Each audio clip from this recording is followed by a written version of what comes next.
চামড়া এবং চক্ষু। অথচ 3.5 হাত নিচের কবরটা গায়েব। কারণ আমাদের পঞ্চেন্দ্রিয়ের একটা কবরের জগতের অবস্থা বুঝে না। অথচ মুমিনের কবর হচ্ছে রাওযাতুম মিন রিয়াজিল জান্নাহ।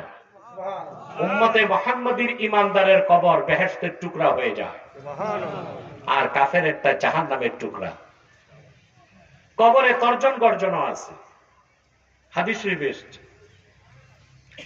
আল্লাহর হাবিব ইরশাদ করেছেন, কবরে মুমিনকে দাফন করার পরে, যে কোনো মানুষকে দাফন করার পরে সুয়াল জবাবের পরে মাটি ডান দিক থেকে একটা চাপ দেয়, বাম দিক থেকে একটা চাপ দেয়। দুনিয়ার পশ্চিম থেকে পূবে সবাই তার চিৎকার শুনতে পায়, শুধু শুনতে পায় না জিন আর মানুষ।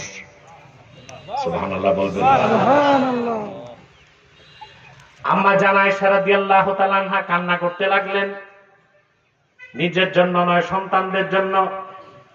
আম্মা জান আয়েশা তো আমাদের মা, তো সন্তানদের মায়া ছিল না? আরে ঠিকটাও ঠিক মতো কম।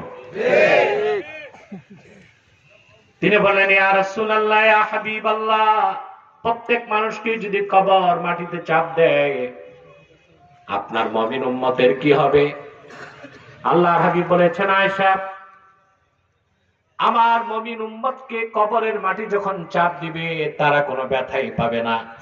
মাটির চাপটা হবে তাদের জন্য কা উম্মাতিস শাফাকাতি ইয়াশকু আলাইহা ইবনুহাস সাগীরুস সুদা। যেমন একজন মায়ের কাছে তার সন্তান এসে বলে, মা মাথা ব্যথা করে,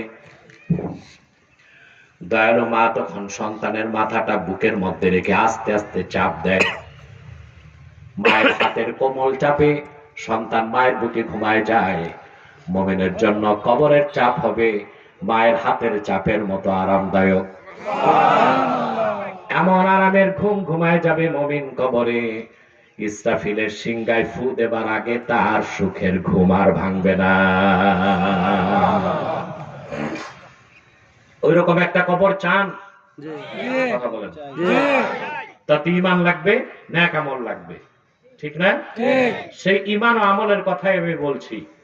কিন্তু কাফের যখন চিৎকার দেয় কবরে, ওই আওয়াজ দুনিয়ার পশ্চিম থেকে পূবে যায়, কিন্তু আমরা শুনি কারণ গায়েব। আলেমে বারজাক কি? জোরে বলেন, গায়েব। গায়েব। সুবহানাল্লাহ। জাহান্নাম আমরা দেখি, এটা গায়েব। ফুলসিরাত দেখি, এটা গায়েব। এক কথায় কোরআন হাদিসে যা কিছু বলা হয়েছে বিনা প্রশ্নে সবটুকু বিশ্বাস করার নাম ঈমান বিল গায়েব। এটার নাম কি? ঈমান বিল গায়েব।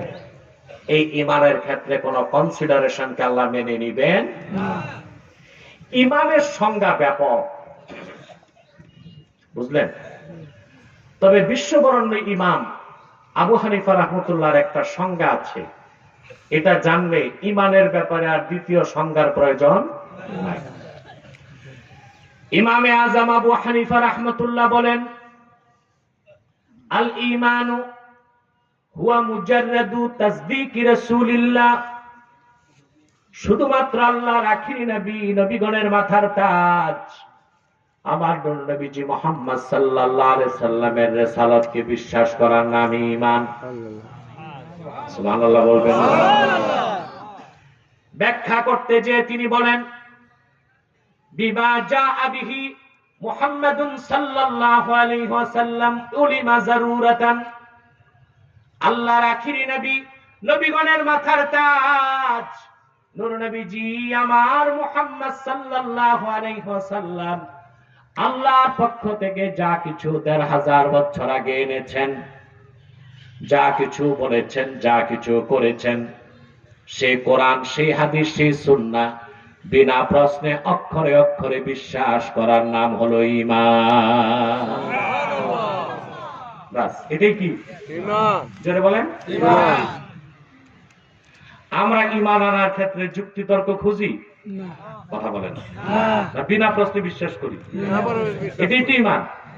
ঈমানের ক্ষেত্রে কোনো প্রশ্ন করার সুযোগ নাই। বাংলাদেশে যারা বুদ্ধিজীবী আছে একদল বামপন্থী, আমাদেরকে তিরস্কার করে আমরা মৌলবাদী। মৌলবাদী বাদ দিলে তো দেশ থাকে না, সব দলই মৌলবাদী আছে। মৌলবাদী কাকে বলে? Every practicing Muslim is fundamentalist. Quran সুন্নাহয় বিশ্বাসী প্রত্যেক মুসলমানই তো মৌলবাদী। যে আওয়ামী লীগ করে, কোরআন সুন্নাহ অক্ষরে অক্ষরে বিশ্বাস করে, সেও তো মৌলবাদী। যে বিএনপি করে, সেও মৌলবাদী। যে জাতীয় পার্টি করে, সেও মৌলবাদী। যে জামাত করবে, সেও মৌলবাদী। কোরআন সুন্নাহকে অক্ষরে অক্ষরে বিশ্বাস করলেই যদি মৌলবাদী হতে হয়, তো মৌলবাদী হওয়া ছাড়া তো মুসলমান হওয়া যায় না। ঠিক কিনা? এরা হুমকি ধমকি দেয়।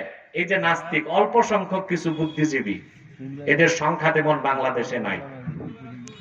বলে মৌলবাদী মুক্ত দেশ করব, অথচ মৌলবাদী বাদ দিলে বাংলাদেশের অস্তিত্ব কল্পনা করা। তবে মৌলবাদী আর উগ্রবাদী এক বিষয়। মৌলবাদী আর উগ্রবাদী এক বিষয়। ওরা দুইটা বিষয়ের পার্থক্য বুঝে না। বুঝে না তা না, বুঝে, বুঝেও না বুঝার ভান করে।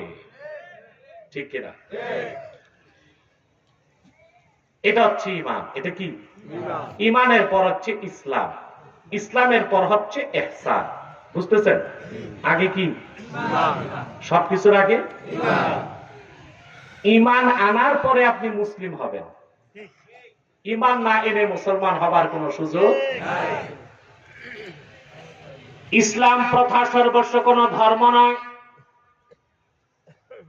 কোন হিন্দু যদি রামকৃষ্ণকে বিশ্বাস না করে, পূজা পার্বণ করে, সে হিন্দু হতে পারে। খ্রিস্টান যদি যিশুকে বিশ্বাস না করে, গির্জায় যাতায়াত করে, সে খ্রিস্টান হতে পারে। বৌদ্ধ যদি গৌতম বুদ্ধকে বিশ্বাস না করে, প্যাগোডাতে যাতায়াত করে, সে বৌদ্ধ হতে পারে। ইহুদি যদি মুসাকে বিশ্বাস না করে, সিনাগগে গেলে সে ইহুদি হতে পারে। কিন্তু আল্লাহর কোরআনের কোন একটা আয়াতের, কোন একটা শব্দের, কোন একটা অক্ষরকে কেউ যদি বিশ্বাস না করে, আল্লাহর হাবিবের একটা সহিহ হাদিসকে যদি কেউ অস্বীকার করে, হাজারবার মসজিদে দৌড়ালো, ইসলামের দৃষ্টিকোণ থেকে সে মুসলিম হতে পারে না।